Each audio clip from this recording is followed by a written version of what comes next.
Fue un sismo que se registró, pues como sabemos, el 19 de septiembre, pasadas la 1 de la tarde, y fue un sismo que tuvo su epicentro pues muy cerca de la división entre los estados de Morelos y Puebla. Fue un sismo que ocurrió a unos casi 60 kilómetros de profundidad y que tuvo una magnitud de 7.1.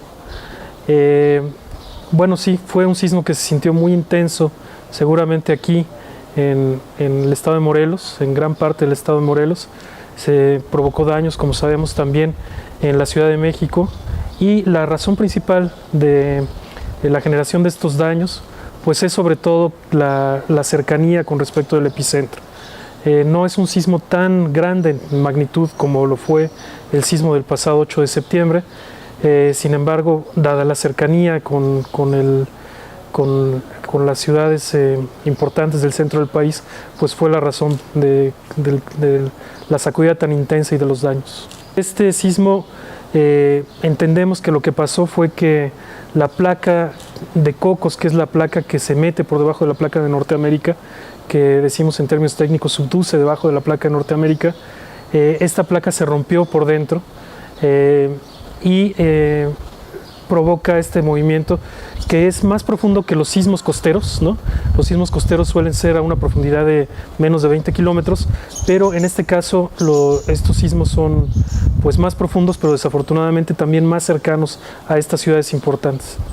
La verdad es que hasta hace poco pensábamos que eran mucho menos frecuentes, pero no son tampoco frecuentes. Ha habido este tipo de temblores, no tan grandes como este, pero sí ha habido este tipo de temblores en 1999, en el 2001, en el 2003, entonces no son tan poco frecuentes. Lo que sí es cierto es que este es el sismo de este tipo, pues más cercano, digamos, a las ciudades de México y de Cuernavaca, y con esta magnitud también muy grande. Sí, el epicentro es el punto en la superficie de la Tierra, que es la proyección de donde ocurre el temblor. Entonces, el temblor ocurre a una profundidad de varios kilómetros, en este caso casi 60 kilómetros de profundidad abajo de la superficie de la Tierra, y a lo que llamamos epicentro es justamente el punto en la superficie de la Tierra que corresponde al lugar del hipocentro, ¿no? El hipocentro es lo que llamamos o el foco, donde ocurre realmente la ruptura, y el epicentro es el punto más cercano de la superficie de la Tierra. Las alertas tempranas funcionan de la siguiente manera. Cuando ya ocurre el sismo, se trata de detectar de manera muy rápida y se trata de determinar si es un sismo que puede causar daños, y en ese momento se emite la alerta. La alerta, la ventaja que tiene, entre comillas, es que viaja más rápido que las ondas sísmicas. Las ondas sísmicas no viajan tan rápido como la velocidad de la luz, digamos, como la alerta misma, y entonces el tiempo que hay entre que llega la alerta, por lo que se emite la alerta y llega a la población y que llegan las ondas sísmicas, ese es el tiempo de ventaja o el tiempo de oportunidad. En este caso, dada la cercanía del sismo con respecto de estas ciudades importantes, pues el tiempo de alerta fue o nulo o negativo, ¿no? Casi, ¿no? Pero imaginemos si hubiera un sistema de alerta temprana, por ejemplo, para Querétaro, que está pues quizá 300 kilómetros más lejos, pues hubieran tenido otra vez quizá cerca de 1 minuto de tiempo de alerta para un temblor de este tipo. Sí, efectivamente los sismos no se pueden predecir. Eso es algo pues que tenemos muy claro los sismólogos de todo el mundo. Nadie en su sano juicio predice un temblor, al menos desde el punto de vista científico.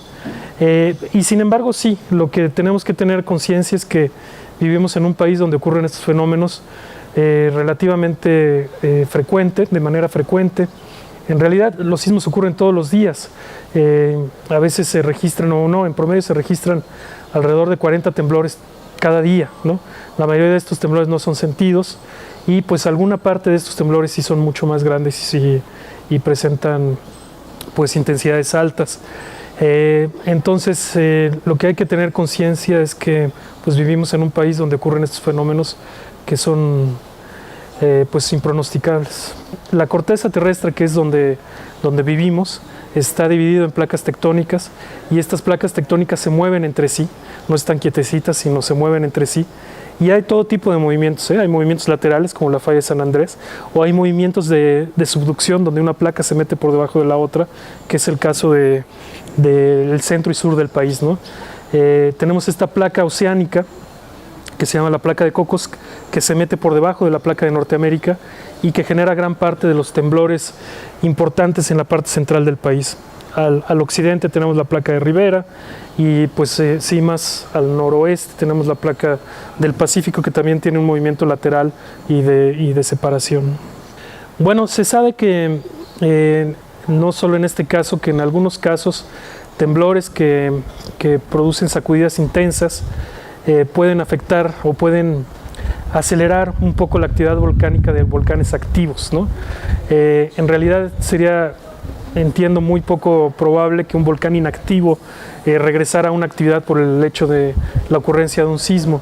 Sin embargo, si un volcán ya está en cierto grado de actividad, cuando se somete a la sacudida, pues la actividad podría aumentar o acelerarse la actividad en un momento dado debido a esta sacudida.